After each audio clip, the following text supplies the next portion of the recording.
Olá, sou a professora Rossane e estou aqui para continuar tratando com vocês a respeito do controle de constitucionalidade. Na última aula a gente falou a respeito dos pressupostos de admissibilidade e também a respeito da aplicação do princípio da fungibilidade. Hoje a gente vai tratar a respeito da legitimidade, mas antes disso eu tenho alguns pontos relevantes que eu gostaria de discutir um pouquinho com vocês antes de nós ingressarmos propriamente em legitimidade, tá? O primeiro destaque que eu trago para vocês é que ADI, ADC e ADPF, questão de concurso, não admitem desistência, tá? Aonde que eu posso extrair isso, pessoal? Lá do artigo 5º da Lei 9868 de 1999.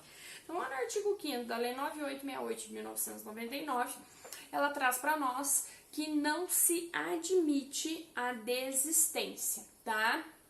Olha o que diz lá, proposta ação direta não se admitirá a desistência. O regimento interno do Supremo, pessoal, no artigo 169, no seu parágrafo 1º, diz lá que proposta representação não se admitirá a desistência, ainda que afinal o Procurador-Geral se manifeste pela sua improcedência.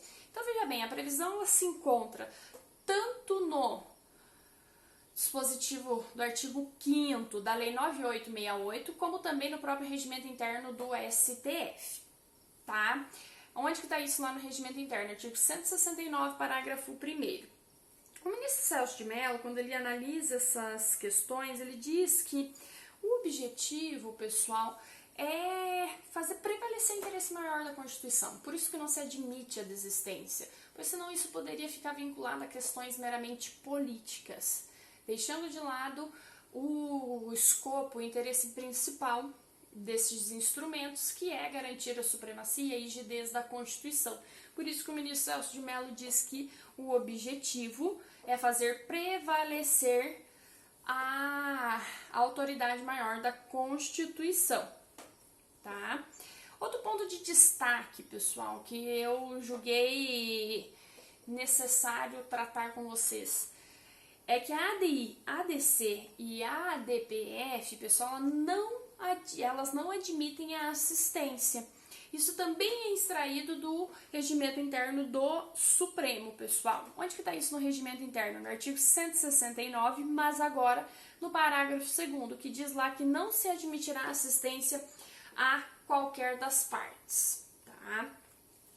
Além disso, pessoal, não admite desistência, não admite assistência, também não admite intervenção de terceiros, tá?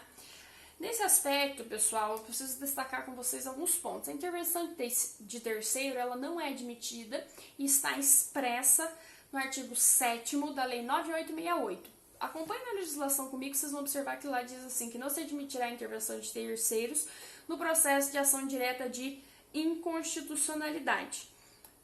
Veja lá, o que o pessoal diz? Peguem lá na Lei 9868 de 99 comigo, tá?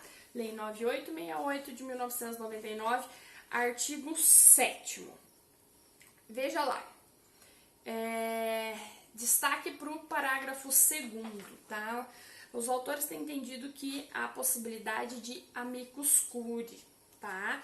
Destacando que o amicus curiae não seria uma intervenção de terceiros, tá bem?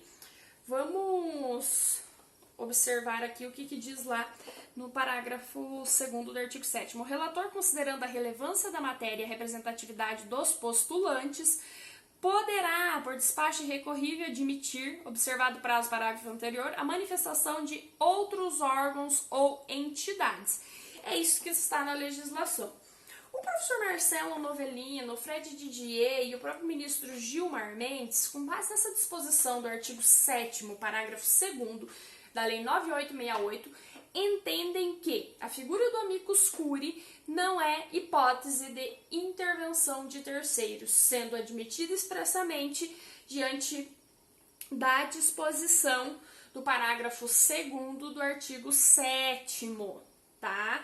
Eles dizem que não é intervenção de terceiros, pois se assim o fosse, não haveria esse dispositivo, ou seja, o parágrafo 2º, já que o caput do artigo 7º diz que não é possível intervenção de terceiros, tá?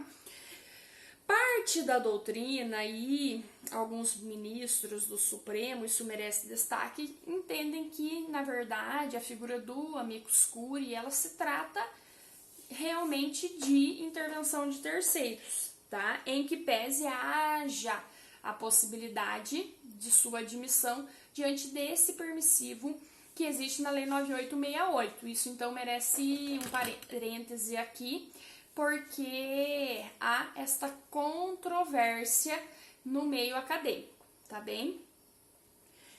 Para se admitir a figura do amicus curiae, já que isso está expresso no parágrafo 2º do artigo 7º da Lei 9868, o que eu teria que fazer? Ora, há necessidade de que seja demonstrada a relevância da matéria. Isso é uma previsão normativa também. Além da relevância da matéria, é necessário que haja representatividade dos postulantes. Isso também, pessoal, é extraído de modo expresso do parágrafo 2º que a gente acabou de ler, logo na parte inicial. Relevância da matéria e representatividade dos postulantes. Tá bem?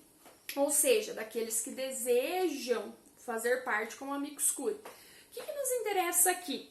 Que a decisão do relator que admite a presença do amicus curiae, ou seja, aquela decisão que aceita o amicus curiae, que se vale do parágrafo 2º do artigo 7º. Esta decisão, pessoal, ela é irrecorrível, tá? Pois ela aceitou a presença do amicus curiae, tá? Mas e se acontecer o inverso? Se a decisão do relator não admitir a figura do amicus curiae, é possível que haja alguma discussão? É possível que aquele que se sentir lesado, né, ele pode discutir? Sim. A decisão que não admite a presença do amicus curiae, ela é recorrível, tá? Qual é o recurso cabível neste caso, pessoal? O recurso cabível é um agravo regimental interno no STF. O recurso cabível, então, da decisão que não admite a presença do amicus curiae é um agravo regimental interno no STF. Onde eu acho a previsão? Vejam bem que nós estamos falando de uma matéria de cunho constitucional, de um processo constitucional. Então, nós temos várias disposições que são extraídas do regimento interno do Supremo, cuja leitura eu entendo muito relevante para o estudo da nossa disciplina.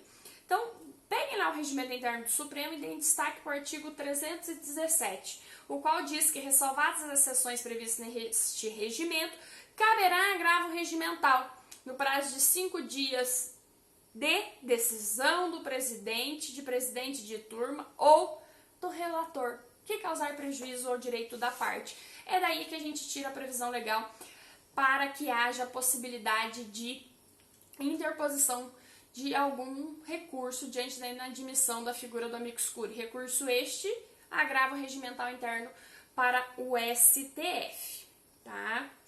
Outro ponto de destaque, pessoal, o que é essa pertinência temática? O que é essa pertinência temática exigida, né, para que seja admitido amicus curiae? Porque, veja bem, para que o indivíduo pleiteie a participação como amicus curiae, é necessário, eu vou extrair isso da própria legislação, que haja pertinência temática, ou seja, que ele tenha uma relação com o objeto impugnado. O Supremo Tribunal Federal ele diz que a admissão do amicus curiae ela precisa que seja demonstrado um nexo de causalidade entre o conteúdo e o objeto que está sendo impugnado e os interesses representados por aquele órgão ou entidade. Se não há demonstração desta pertinência temática, ou seja, deste nexo de causalidade entre o conteúdo do objeto e os interesses, na verdade não seria possível se admitir a figura do amicus curiae. O professor Marcelo Novellino, pessoal, ele diz assim, que o ideal não seria se falar em pertinência temática propriamente, porque não haveria que se discutir o interesse naquela causa, pois eu estou falando de uma ação do controle concentrado e também do controle abstrato. Então ele diz assim que o termo talvez correto não seria se falar em pertinência temática, mas para o autor deveria ser efetuada, na verdade, uma análise da contribuição que pode ser exercida pela figura do amicus curiae dentro daquela demanda. Então é isto que ele destaca para nós, tá? se haveria então uma contribuição para a decisão da causa pelo amicus curiae, tá? Outro ponto de destaque é que a legislação fala ali para nós, na parte final do parágrafo 2º, diz ali, ó, a manifestação de outros órgãos ou entidades. Veja bem, se possível uma pessoa física, então, ela ser admitida como amicus curiae ou estaria diante apenas de pessoa jurídica, tá? Ora, diante dessa disposição da legislação que diz lá para nós, ora, manifestação de outros órgãos ou entidades, alguns ministros do Supremo, eles têm afirmado que seria possível apenas a participação de pessoas jurídicas, tá bem? Então, apenas a participação de pessoas jurídicas e não de pessoas físicas, salvo se eu estiver diante de uma pessoa física que representa uma pessoa jurídica, tá bem? Essa é a posição de alguns dos ministros do Supremo, posição esta que vem sendo mais aceita e mais discutida, pessoal. Outro ponto de destaque, pessoal, muito interessante para a nossa disciplina aqui, que seria o ponto de interesse número 4 a respeito do controle de constitucionalidade, é que ADI, ADC e ADPF não admitem recurso da decisão de mérito, tá? Não admitem recurso, nem mesmo ação rescisória, porque isso geraria uma certa insegurança jurídica. Tomem cuidado que quando eu afirmo que não é possível recurso da decisão de mérito, eu não afasto, vejam bem, eu não afasto a incidência de embargos de declaração. Então, veja lá, a ADI, ADC e a ADPF não admitem qualquer recurso, salvo embargos de declaração, sendo que igualmente não admitem a figura da ação rescisória. Qual é o fundamento? Necessidade de segurança jurídica e evitar a instabilidade do próprio sistema, tá? Aqui, pessoal, a gente tratou, que fechou os pontos de interesse que eu acho relevante para a gente poder dar continuidade ao tópico da legitimidade que nós, na verdade, iríamos dar início hoje. Com relação à legitimidade, pessoal, o que eu quero destacar nessa aula para vocês, pessoal, é que a legitimidade, ela se encontra relacionada em vários dispositivos, sendo que na Constituição Federal, no artigo 103, eu tenho disposições a respeito da legitimidade, veja bem, eu estou falando de legitimidade ativa, tanto para a ADI, para a ADC, como para a ADPF. Eu vou extrair isso do artigo 103 da Constituição Federal, pessoal. O que eu quero destacar para vocês, pessoal, é que o STF ele faz uma distinção entre legitimados ativos, universais e especiais. Universal seriam aqueles legitimados que não precisam demonstrar pertinência temática, eles não precisam demonstrar interesse naquela ação, naquela causa, tá? São autoridades, em suma, do âmbito da União, por isso que eu digo universais, uma forma de memorizar aí. Enquanto que aqueles legitimados estaduais, eles, ou seja, né, me perdoem aqui, legitimados especiais, são aqueles que devem demonstrar pertinência temática. Então, os legitimados especiais devem demonstrar pertinência temática.